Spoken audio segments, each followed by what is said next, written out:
G'day guys, welcome, thanks for joining me. Believe it or not, this is the PlayStation 4 edition of Minecraft, and I'm going to show you how I managed to get all of these villagers in a single space. There's definitely over 100 in here. I'm not quite sure how many entirely, but there's quite a lot.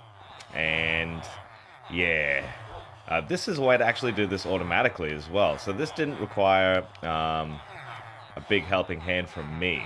A lot of this was actually done just automatically, but you check it out. Normally, the PlayStation version will only let you have 30 villagers in the same spot. With a little bit of trickery and know-how, you can absolutely increase that limit. And then you can end up with one of these bad boys over here. Where is he? This guy? No. This guy. Out of the way. No. Oh, this guy. Definitely this guy. Yeah, with a mending book. Oh, yeah. That's really why I did this whole thing right here. But now I'm like constructing a full trading hall. But that'll get finished along with a million other projects, I'm sure, in time on my survival server here. But let me show you how I did it. So I'm just going to fly back over to my base. So a couple of things here. This is far enough away from my base that it's outside of the spawn chunks. Now, if you're not quite sure on what spawn chunks are, it's basically like a big grouping of chunks around your initial spawn point. Now, being a smarty pants, I built my base pretty much exactly where we spawned, so we didn't have to do much about calculations or anything here. So basically I was able to say, cool, this is my spawn chunks. Now how I found out where the barrier was, there's a few different ways that you can do this. Like things like dropping items and whatnot. There's a few different videos on YouTube I recommend checking out. Just if you Google like spawn chunks, it'll show you. But that's how I found it. There's a really easy way to do it as well, and it involves just create a backup of your world. When you create a backup of your world, you can then just use spawn eggs, and a spawn egg will show you when you've got too many villagers within your spawn chunk if you try and drop another spawn egg. And if you keep trying to drop spawn eggs, eventually it'll let you place more, and that's when you're outside of your spawn chunks.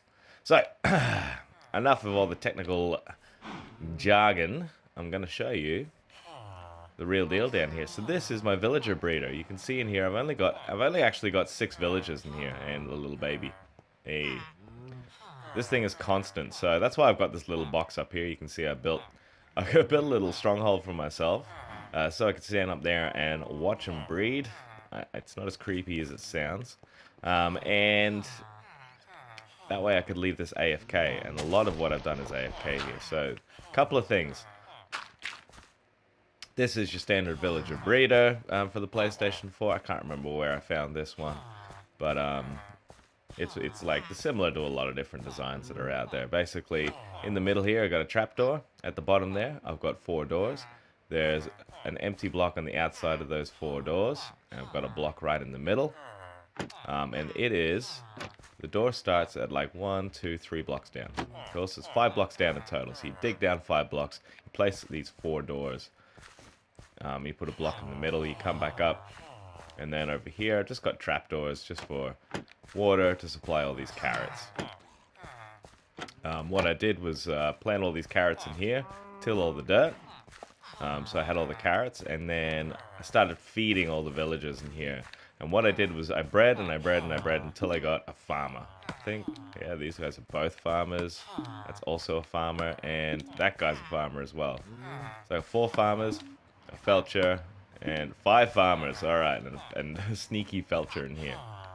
So the reason that I got farmers is because they will automatically then harvest all these crops for you, and they will share them with your fellow villagers. So basically, it'll feed them themselves. That's when it starts becoming automatic. So, long story short, this little square that I've dug out here, this counts as a village. All right. So this is a village in itself. It's got enough doors that these villagers will start breeding, and they will start breeding until they reach the max limit, which is 30 on the PlayStation edition. So once I've done that, I basically then make a tunnel to get out of my spawn chunks. So this is the way that you do this. Here, don't you sneak out.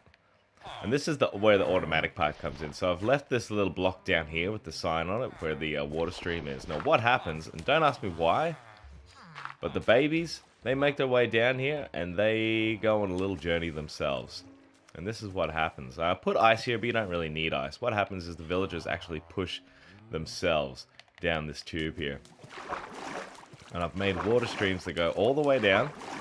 Just 2 high tunnel, all the way. And you'll notice... You see where the babies start? Here we go. So they're getting a little blocked up here. The babies don't push the adults, so they're not getting far. And you can see that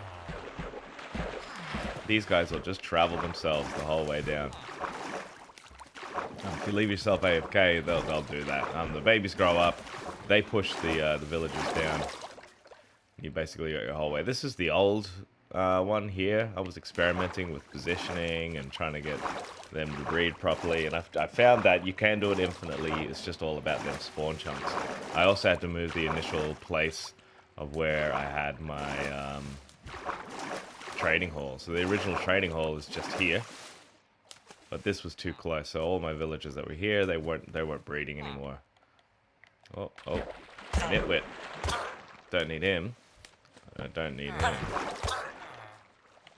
Just keep in mind as well that you do want to keep it lit up where there's no spaces, but I think we're... I haven't really had to keep it lit up. Just watch out for exposed corners, things like that. Zombies will get you. The thing is, if one zombie enters this system, he'll turn your villager into a zombie villager, and that's it. Everybody's dead. Look at this. So you can see I've got all of these villagers down this tube here. I've got just about 30 villagers alone down this tube. I wonder if they were even breeding. You can push them yourself manually. You can see I can just walk with the fella and he'll just come. And this is where everybody ends up, in my trading hall. Because this is outside of my spawn chunks, once all the villagers get here, or at least outside of the spawn chunks, and back in my villager breeder, they just keep breeding and breeding and breeding. So basically, you end up with hundreds, absolutely hundreds. And this is like no joke hundreds. Probably coming towards 200 now. I'd leave it AFK for like 6-7 hours at a time. Walk away and then look at this place. It's packed. But the cool thing is that they all get to hang out and be social, so it's not really cruelty as far as I'm concerned.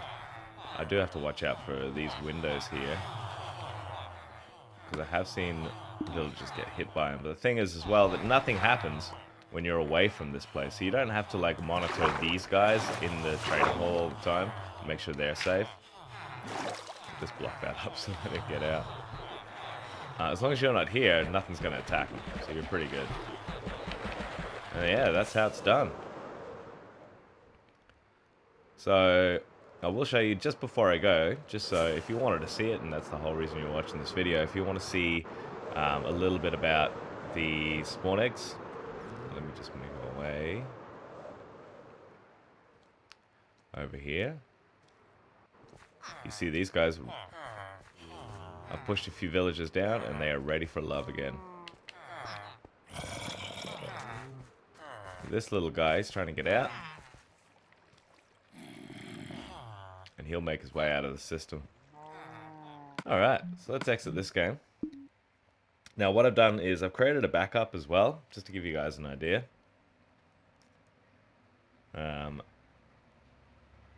So if you're trying to find your spawn chunks, you want an easy way to do it, you can just create a backup of your server.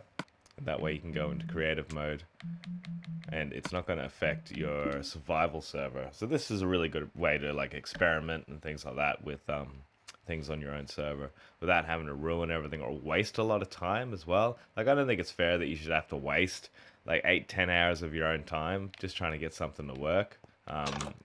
Especially considering, well, it's the PlayStation edition, so you don't know if it's going to work or not. You just got to guess. So yeah, I don't think it's fair. So this is what I think is the fair way to do it. So I'm in creative mode right now. So what I'm going to do, let's get ourselves a villager spawn egg. Oh, we don't even need a villager spawn egg actually. But I'll show you. No, we'll use a villager just as an example. There it is. Alright, so spawn some villagers here. Wow, I still have so much room. And there you go, there's the maximum number. So in total, over there and in here and in these tubes, I've got 30, right? So this is true throughout the whole of my spawn chunks. You'll notice here that anytime I try and put them down, maximum number of villages in this world has been reached. Well, they say world, but really it's just spawn chunks. This kind of mechanic means that, you know, it doesn't... There you go. Hello. This kind of mechanic means that... Wow, this is way closer. I should have just built it here. It means that, like, no matter what, when you've got villages that you find, they'll always have villages in them, even if you've already got yourself a breeder in your place. So yeah, I can say that right here on this block, maximum number of villages has been reached, but here on these blocks, oh, I must have killed one. No, well, that's not the edge of the spawn chunks. One of them's obviously disappeared into the breeder. There you go. So that's how you know you're outside the spawn chunks.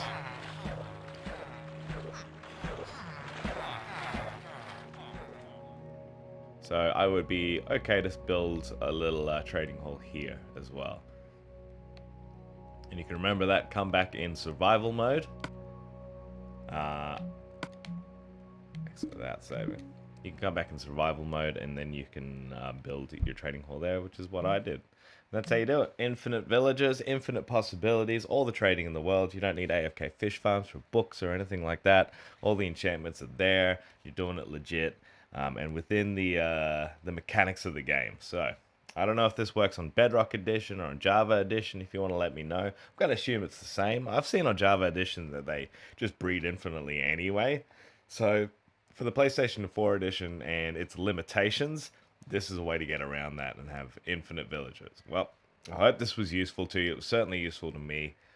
Thanks for tuning in. And hey, if you want to see me actually work on these servers, check out my Twitch channel, twitch.tv/epwafer. Same as my YouTube name. Thanks for tuning in. I'm going to cut my goodbye short now because I spent way too long saying goodbye.